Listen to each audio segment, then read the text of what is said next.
Okay, let's unpack this. We are diving into the world of radio-controlled racing today. It's this place where tiny tech meets, well, surprisingly big money differences.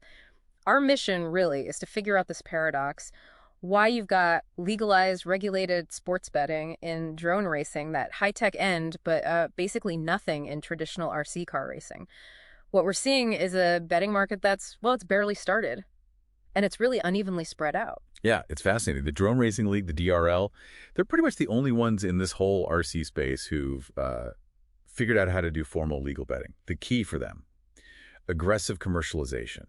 And that really hinges on standardization. Remember that partnership with DraftKings announced back in, Jan 2021? That opened the door for betting approval in states like New Jersey, Colorado. Quite a few, actually. All right, and the crucial thing you're saying was the hardware itself, the drones. Exactly. The DRL gives everyone identical custom drones, or the Racer 3, Racer 4 models. They can hit 90 mph. By making all the equipment the same, they basically took out the tech variables. So the race becomes purely about pilot skill. But hang on, isn't taking out innovation, isn't that kind of completely against the whole spirit of the RC hobby, that constant tinkering? It is. That's the trade-off they absolutely embraced.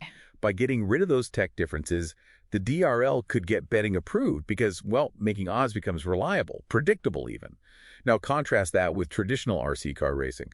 You know, the stuff governed by IFMR or ROAR. Yeah, the big sanctioning bodies. Their whole philosophy, their foundation, it's all about constant innovation, tweaking your car, finding that edge.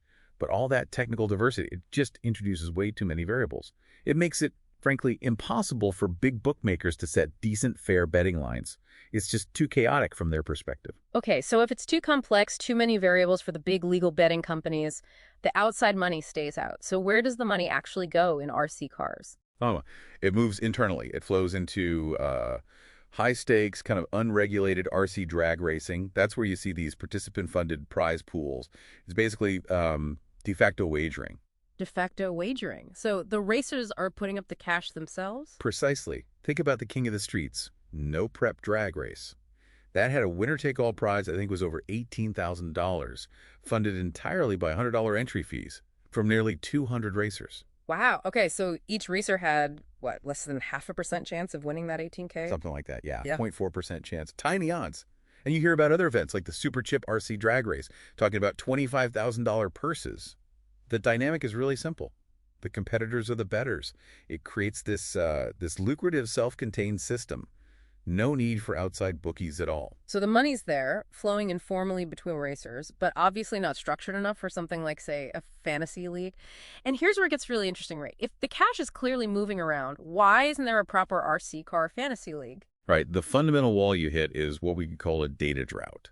Successful fantasy platforms like your DraftKings or FanDuel, they need clean, centralized, real-time data feeds. They need an API, basically, a standard way to get the info. Okay, an application programming interface, a data pipeline. Exactly.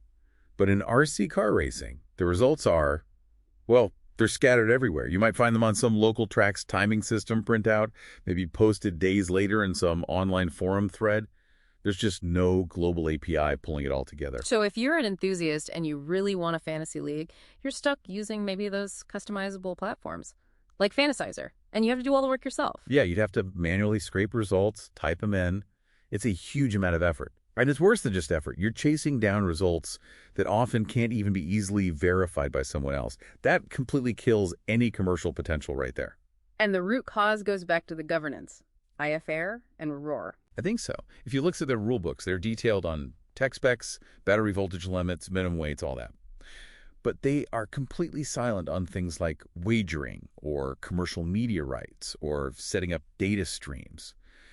Their job, as they see it, is purely technical integrity, regulating for the competitor, not really for a commercial audience or betting market. Regulating for the competitor. That makes sense in a way. If we connect this to the bigger picture, what you have is traditional RC racing governed as a sport for the enthusiast, for the person competing. And that regulatory vacuum, it allows these informal, high-stakes cash races to happen. But it also blocks the path for a mainstream, regulated betting world that needs that clean, centralized, verifiable data.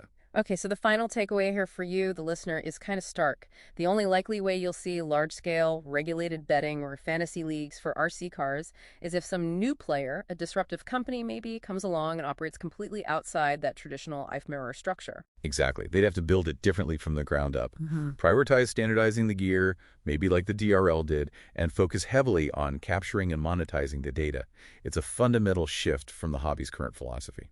So the big question for you to think about is, what wins out?